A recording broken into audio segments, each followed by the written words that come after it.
Michelle. So nice to see you on a video call and meet up with you this way. Michelle's a dear friend, for those of you guys who don't know, of mine, all the way from Florida, the United States of America. Where we met years ago. We did. We've been in touch, and we're just connecting with Michelle today just to bring light on the world and see what's happening firsthand in Florida. I mean, right now we are, wait a second, date-wise, we are April 3rd still in the United States. We're already April 4th. It's so funny to think that we're all the way. I know. You're in my future. How does my future look? Does it look bright? Oh, I want to know. Do I have a bright future? My time traveling friend. Oh my God. But so tell me, like, okay, so here's my honest thoughts. I'm concerned for the United States. And just because we've been talking back and forth already last week, and it seems like you have been able to still run business more or less as usual, right? You have meetings, you're going out, and the rest of the world is in complete isolation other than Sweden and lockdown. And so what are your thoughts on that? And what is really happening in Florida? Yeah, well, here locally in Orlando, our stay-at-home order just went into effect last night at midnight. So literally last night at midnight. So the stay-at-home order basically is saying anything that's considered non-essential is not allowed to be done. And there's a long list of things that are non-essential. So here we are in Orlando, the tourist capital on the planet, 80 million visitors a year. So the actual biggest hotspot in all of the world, right? And there are no attractions open whatsoever at the moment. So not just Disney, but no attractions whatsoever. And then we're also, I don't know how many people outside of Orlando know this or outside of Florida, but we are quite the foodie hub here in Orlando. We have, this is not just chains. We have tons and tons of amazing entrepreneurial mom and pop restaurants everywhere, and very much known for that. And they're all closed. Now, when I say closed, they're closed for dining in.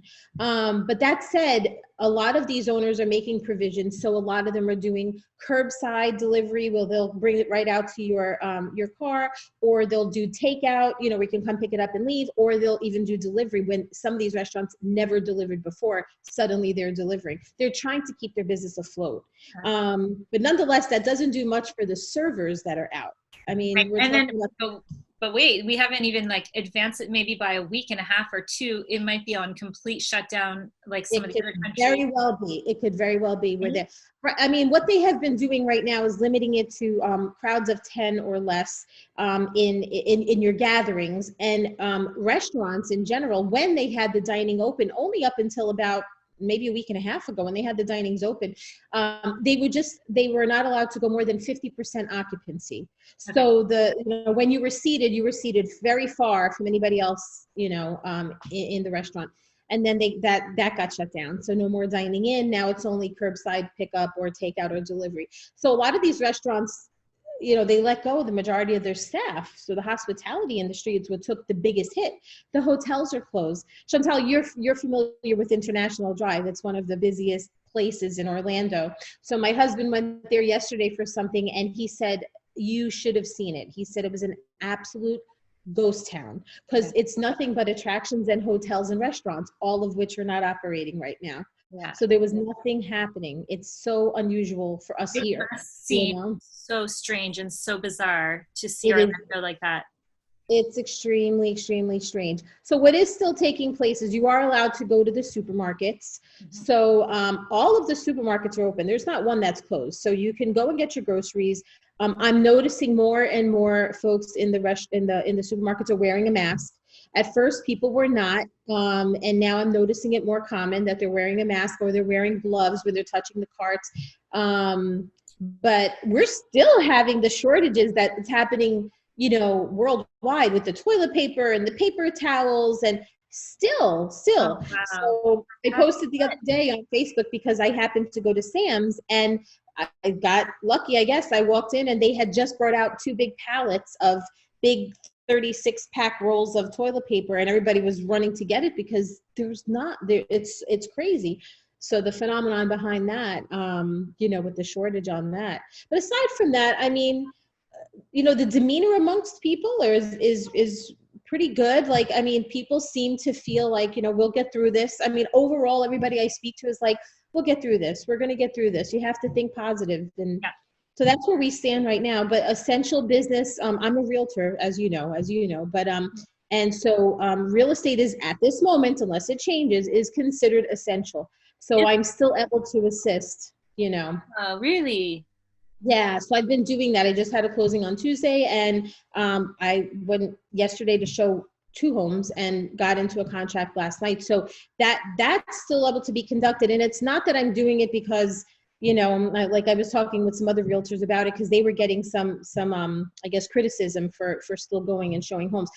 A lot of it has turned to virtual. So a lot of the listing agents are doing virtual tours now more than they normally would, because they're just trying to limit, maybe the seller doesn't want strangers in their home right now, and rightfully so in many cases.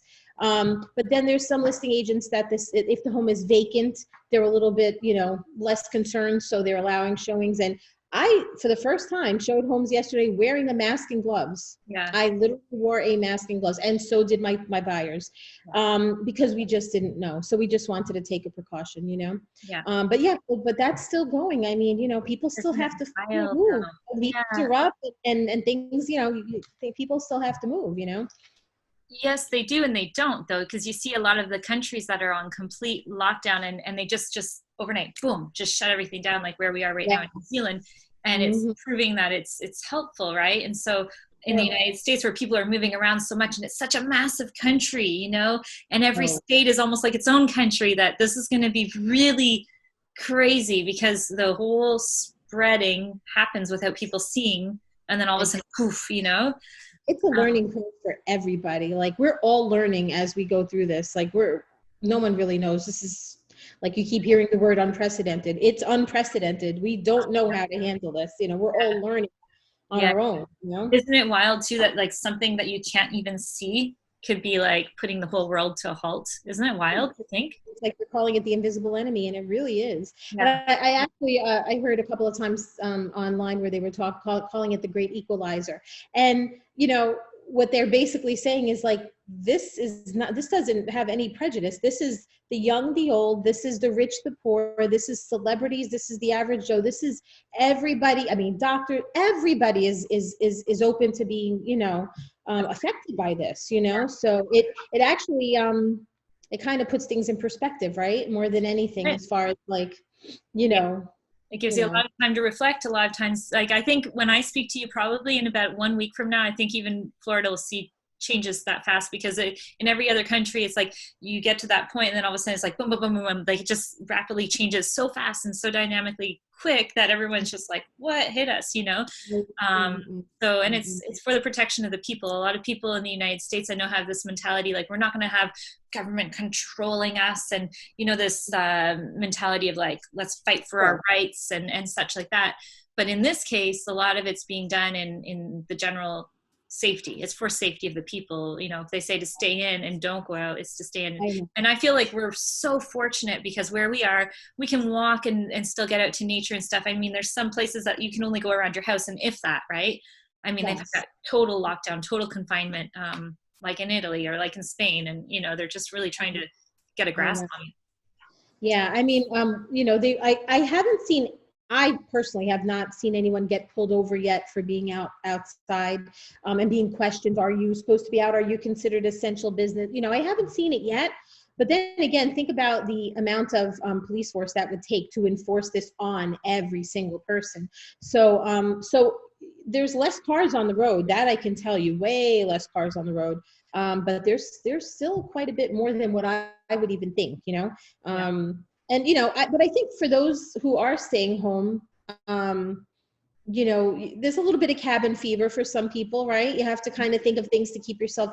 I tell you, in my personal case, we're getting caught up on home projects that we have procrastinated on. Yes.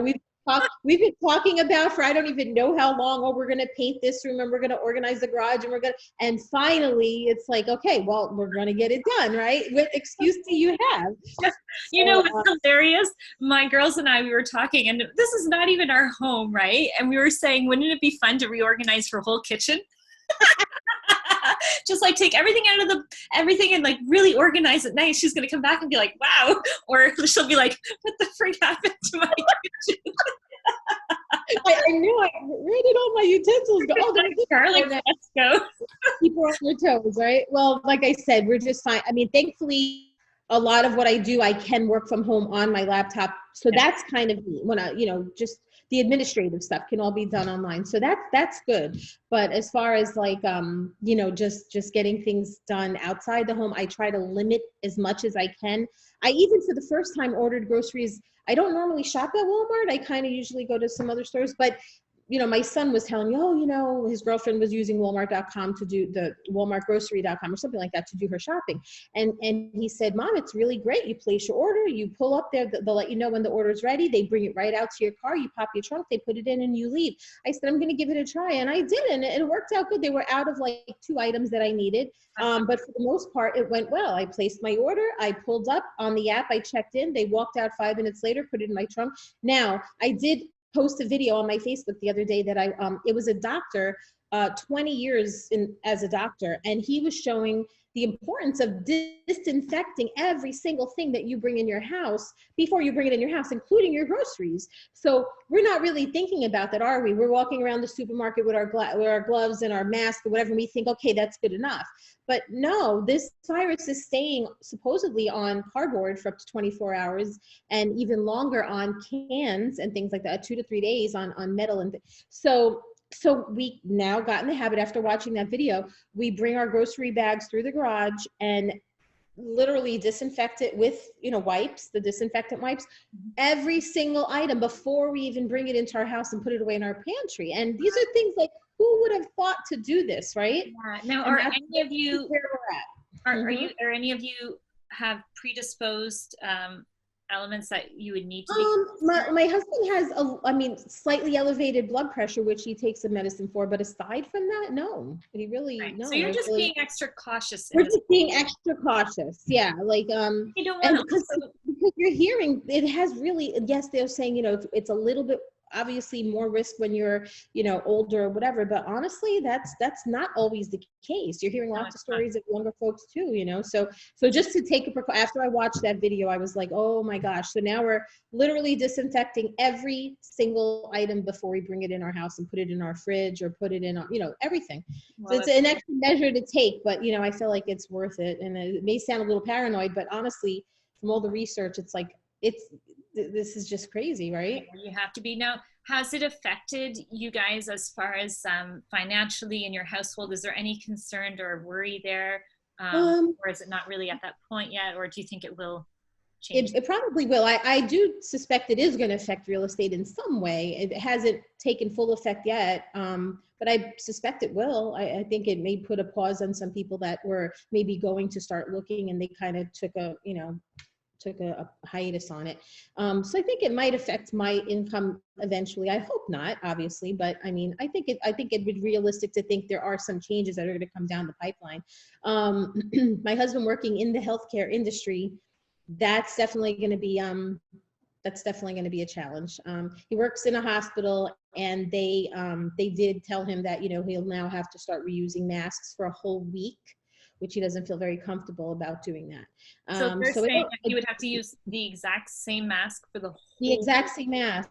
Yeah, he normally, up until just a few, 2, 3 weeks ago, they were using disposable masks as a disposable mask. It got thrown away when you were done with it, and you took another one when you went to another area.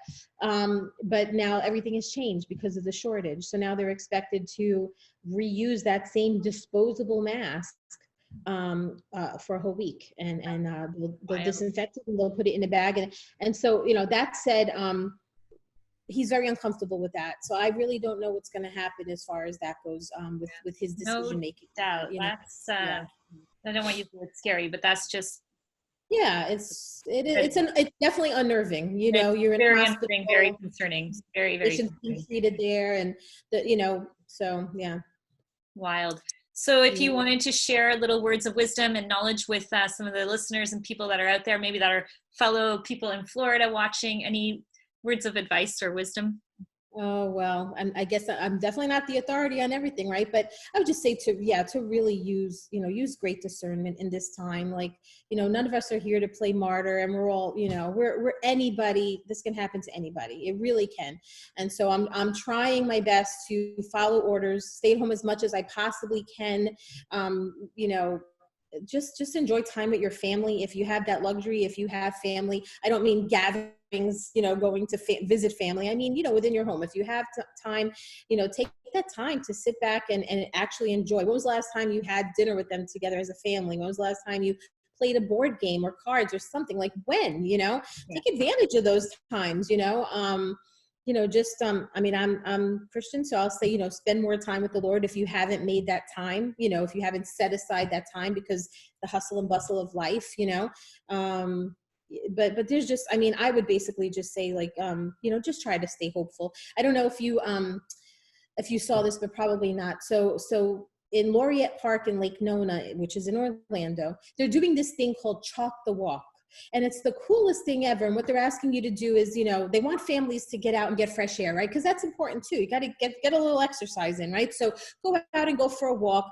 Obviously, if you're coming across another neighbor in passing, keep your distance, but, still be sociable and say hello and everything. So what they're doing there with this Chalk the Walk is asking neighbors to come outside and to use colorful chalk and to draw whatever they'd like to draw on their sidewalk or driveway, so that, when you see families that are going for their walks throughout the community, they can see these things and kind of cheer them up. So so a friend of mine, my friend Maggie, so she's an incredible artist as well. I mean, incredible artist. And so she did this really cool replica of the Mona Lisa, and she called it the Nona Lisa because it's Lake Nona. Yeah. And it's so cool. And she did another one of a replica of a painting called The Woman with the White Pearl, or so the woman with the one white pearl. I guess it's a famous Renaissance, which I'm not familiar with, but a very famous Renaissance painting. And so she basically said the reason she put those on the sidewalk in front of her home is because the Renaissance era followed the Black Plague. Okay. And she said in it, what came out of this horrible time in history of such fear and what came out of that was the Renaissance era, which also brought such magnificent pieces of art and of culture and everything else.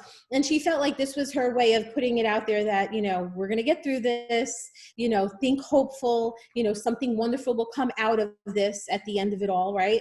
Right. And that's kind of like what I want to think, that when this is all, when the dust settles and this is all said and done, that, we're going to realize that we're more equal than we're not, right? We're definitely more equal than we're not. This really was a wake-up call for everybody. Yeah. So, I would say that that's one thing to take into consideration.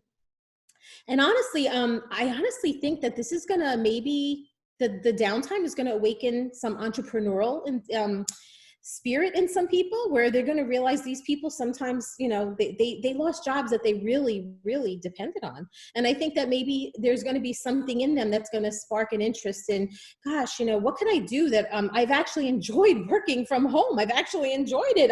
I mean, I've gotten to see my family more, and maybe they want to think of something that they can do like you guys do, where you can have that flexibility and have that, So I think honestly, something like that could even come out of it. Maybe let's all hope, a great appreciation for your health, right?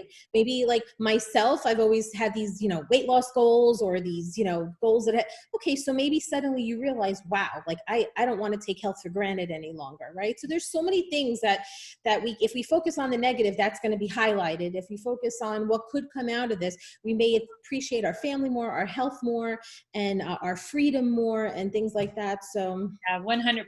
I think a lot of people will be able to do that shift now. Now's the time to take advantage of learning a new skill, learning something, a new instrument, anything, taking up art. Like you said, exercise. I mean, we've been exercising every day, and we normally don't do that, but we've been doing Zumba, Pilates, and like all these different things, and it's been fantastic, And we're getting learning new language. I know you guys are big on learning new languages. Like even now would be a great time to not have that to other distractions, that you can go ahead and try a new language that you wanted to learn. There's actually, I don't know if you saw this, but there's some colleges and universities that are offering online courses for free that you earn a certificate at the end of it. And it's totally free. And they're normally $1,000 or something for these courses, and they're free right now. So that is amazing. If you have any insight when we put this video live, please put any links that you have, or if anybody watching knows, because that is so helpful, because so many places we go to visit, whether we were in Cambodia or Sri Lanka, for example, people don't even know about Duolingo. They don't know about Khan Academy. And that's just like 2 sites that we take for granted all the time. But there's how many other sites out there that are offering free courses and free knowledge to the world right now, or waiving fees for this and that people need to know about, and we need to get that word out there. And that's truly freedom for a lot of people. If they can get that information, I mean, in certain countries, like we take it for granted in the United States, Canada, US, Australia, wherever, UK, we have a pretty good lifestyle, and people pretty much are educated and such. But there's a lot of countries out there that we met firsthand, people who have to go to work because they have to support their parents, and they can no longer do the university, or they're trying to do it at distance and very fraction, or they don't even have enough to cover the internet bill, or, all these crazy things.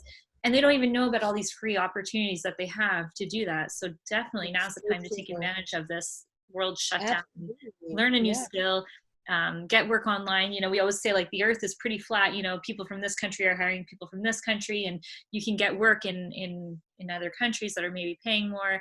Now's the time to take advantage of researching it all, finding it all. So I know. Yeah. So, but I hope you guys are enjoying your time there. I know it's so hard, but I mean, like, I think to myself, New Zealand sounds incredible. It sounds so gorgeous. And I know you can't do some of the touristy things you would have wanted to do, but at the same time, I mean, New Zealand, like, that's not a bad gig, right? You're in the most gorgeous place you can imagine, with all of these, mountains and everything else. So yeah, no, I feel really blessed to have been able to even get here on time before they went into lockdown and before all this happened.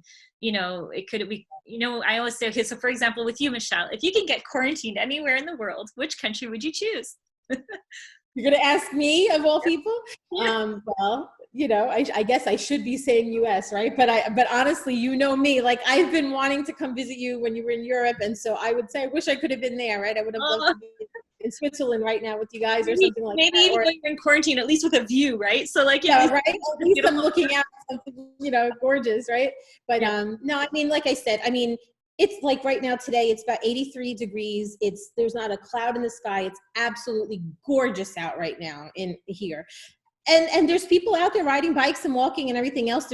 They're out there. They're enjoying the sunshine. It's beautiful weather right now. But at the same time, like, Orlando is near and dear to my heart. I'm originally from New York, as you know, and if anybody else can't tell by my accent. So originally from New York, but I've been in Orlando for 27 years, and it really is near and dear to my heart. I absolutely love Orlando. I truly do. So as much as I have a great desire to travel internationally, and I do intend to do that when the timing is right and safe again, I absolutely love Orlando. I sincerely do, so I look forward to getting back out there and supporting the mom and pop, businesses. And I'm a big, huge Disney buff. My whole family is. So I can't wait to be able to go back again. And, I look forward to it. Hopefully, God willing, in the next, month, when it's safe. I'm not going to rush anything, Right. We just have to keep in mind this too shall pass, right? And do the best. Absolutely. Say that on repeat. This too shall pass. Absolutely. And it will. Yeah. So. Well, Michele, thank you so much for connecting with us today. Thank you for having me. I miss you guys. I hope to see you soon. I hope you get back here again soon. We will in due time.